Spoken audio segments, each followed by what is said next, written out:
few months ago, we were hired by a fairly large engineering company to survey part of a heavy industrial facility that was here locally. This was an out-of-state engineering firm. They were from the Midwest, but they had some work for a client. It was a large petrochemical company. They had a facility in our area, and so they called us. We were actually recommended to them by another surveyor. And they called us and they said, "Hey, we're doing some work at this industrial facility, and we need to get a survey. We can't find anybody to do the survey for us." They had a pretty quick time frame. They needed it in a couple weeks. They said, "Can you get us a proposal for a topo survey and a boundary survey of this facility?" So we said, "Yep, no problem." So we responded with a proposal. It included a task for a topo survey and a boundary survey. We also put in a required task for control survey. They didn't have any control, so we said, "Hey, we're going to set some permanent monuments, do a good control survey, give you a control sheet. We're going to charge for that." And then I gave them an optional task to say, "Hey, we'll come in and help you get control set up for a construction layout when your contractor goes to do the construction layout." So the client came back and they said, "Thanks." They said, "We don't need you to help with the construction layout. We're not worried about that. And we already have a topo, quote unquote. We realize we already have a topo. Can you take out your topo task?" And I said, and they were worried. They were worried we weren't going to take the work if we didn't have the topo. I said, "It's no problem. If you guys have a topo, I don't want to charge you for something you already have. It doesn't, I don't want to do that." But I said, "Who did the topo? What survey control did they use? I need to know that. I need to get their control because I have to survey in that control to make sure the boundary and our boundary survey and your topo survey fit together." And so we went back and forth a little bit. The kind of sales marketing guy I was working with at the engineering company didn't have answers to all those questions. So finally, after a few days, he realizes, he gets back to me and says, "Actually, we don't have a topo." He said, "We just bought our first laser scanner, and we sent one of our techs out to the site a few weeks ago, and they scanned this site. And it wasn't huge, but it was 1,200 feet. It was 1,200 feet by 100 feet. It wasn't a small area." So they said, "Yeah, we don't have a topo. We have a point cloud." And I said, "Okay." So I started asking some questions about the point cloud. They're like, "Yeah, we can't answer any of those questions." So I didn't know what instrument they used. I didn't know how it was registered. I didn't know what software they used to do the registration. They couldn't tell me if they had any control set when they did the scanning. So eventually I found out, nope, they didn't have any control set when they did the scanning. They used the auto cloud-to-cloud registration in the scanner. They didn't do any ground truthing. And they said, "Hey, we just want you guys to move our point cloud to your project coordinate system, your control system." So I thought about that for a while, and I told him, I said, "Okay, look," I said, "well, I'll translate your point cloud at no charge. We'll shoot some key features while we're out there doing the control survey and the boundary survey, and we'll translate it." But I said, I have some concerns about this. I said, "You guys aren't going to get any underground utilities. You're not going to pick any of those up.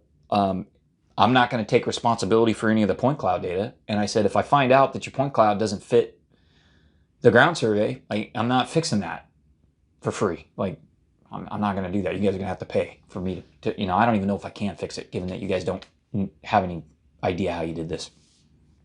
So they agreed to those terms, and we went ahead and executed the survey. So we delivered a control sheet with some permanent control on it.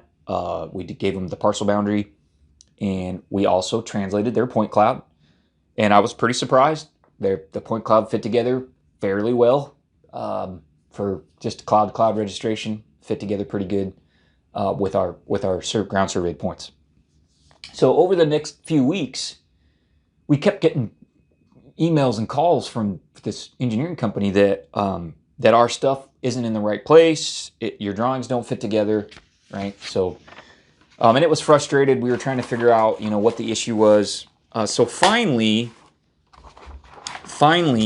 they called us and said, "Can you take your boundary mapping and move it to our point cloud coordinate system?" And I'm like, "Why would you want us to do that?" And they're like, "Well, we've already started doing modeling and design on the point cloud. And I said, well, what coordinate system is your point cloud in? They said, we don't know. I said, okay. I said, that's a problem. I said, I need to start talking to the guy that is doing this work. So they finally get me in touch with the actual tech that's doing the modeling. Thankfully, he was also the tech that ran their scanning department, quote unquote. He's a 22-year-old kid, good kid. So we find out that the scanner outputs, the scanner they bought, the default output was in metric. Okay, and so he didn't know that. So here he is, he's designing with pipe sizes in feet and inches on a metric point cloud. And he had multiple software packages. So they had some civil engineering software, and they had some pipe modeling, mechanical BIM software, and they had the software that came with the scanner. And we did some troubleshooting with him. We screen shared over video call, and I figured out he's got a different coordinate system running in each piece of software. So make a long story short, he's a good kid. He had no idea what he was doing. He was completely unqualified to be doing what he was trying to do. And so finally, I called his boss, and I told him, look, here's what you guys need to do. I know you don't want to hear this, but you need to scrap the modeling and design work that kid's already done on the dorked up point cloud, and you need to start over on the translated point cloud that we gave you that's on our control system. He said, if you guys don't do that, you're going to have all kinds of problems when you go to construction. So I never heard from the client after that. Again, that was it. I'm not sure what they did or how they fixed this. I suspect I may get a call from a contractor when these plants go to construction. So what are the lessons here? These guys wanted to do what I call bring your own point cloud. And it's going to happen more. More and more of my clients are going to buy their own scanner. They're going to think that they don't need a topo survey. I'm not opposed to working with a client that wants to do their own scanning. But there's a right way and a wrong way to do that. So the first lesson here is bring your own point cloud isn't as easy as you think, engineers. There's all kinds of issues that come up when you guys decide to do your own scanning. The second lesson is you can't believe everything the salesman is telling you when they're selling you a scanner. That guy has incentives to make you think it's easier than it really is. So this company, I don't necessarily know that these were bad folks. Never worked with them before. They got sold a bag of goods that was not delivered, right? So I'm sure the sales pitch was buy this scanner and our software and you don't ever have to hire a surveyor again. I'm sure that was the pitch, and it turns out that wasn't true. The other lesson here is junior technical staff need proper supervision.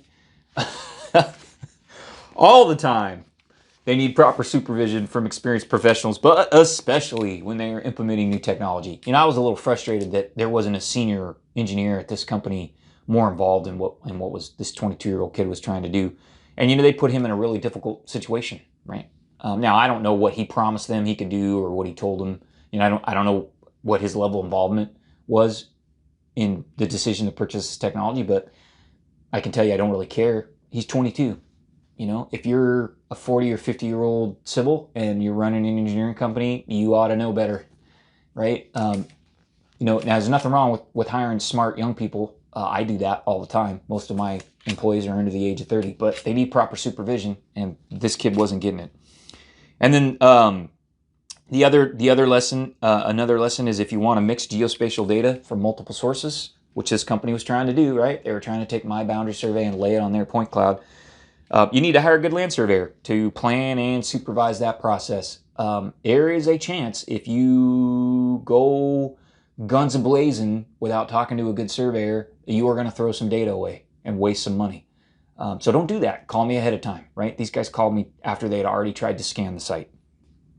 And then finally, last lesson, you can save some money by eliminating the topo task. You can buy your own scanner and probably save some money on a topo survey, but I am going to charge you extra to fix your dorked up point cloud. That is not free. Now, this was a new client that I didn't know, and I did way more coordination and troubleshooting for them than I should have. I don't think we're going to work for these folks again, but in the future, if I have a client that wants to bring their own point cloud, there will be a time and materials task. They will pay me a retainer, small retainer, and I will bill against that retainer to troubleshoot issues, because You don't get to eliminate the topo and then pay me to figure out what you did to dork up your point cloud. That's not a fair way to do business. So there's more to talk about here. So in future videos, I want to talk about how do you, can you bring your own point cloud? Yes, you can. I'm willing to work with clients that want to do their own scanning. They want to bring their own point cloud. There's a right way and a wrong way to do it. We'll do a video. We'll talk about what's the right way. I don't want you not to call my team because you think I won't work with you if you have your own scanner. I will. There's a right way to do that. Let's talk about how we do that. And then we're also going to talk about, there's types of projects where bring your own point cloud works well. There's going to be other types of projects where it doesn't work well. How do you know the difference? So we'll do a video and talk about that. If you're on YouTube and you like the video, hit the subscribe button below.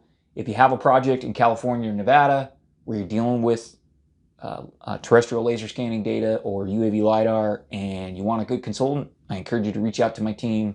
We'll work with you. We'll even work with you. If your team does their own scanning, that's okay. We can work with you guys. We'll do this the right way. We can bring your own point cloud, but you got to do it. You got to do it the right way. You got to call my team early in the process. Don't call me after the scanning's already done.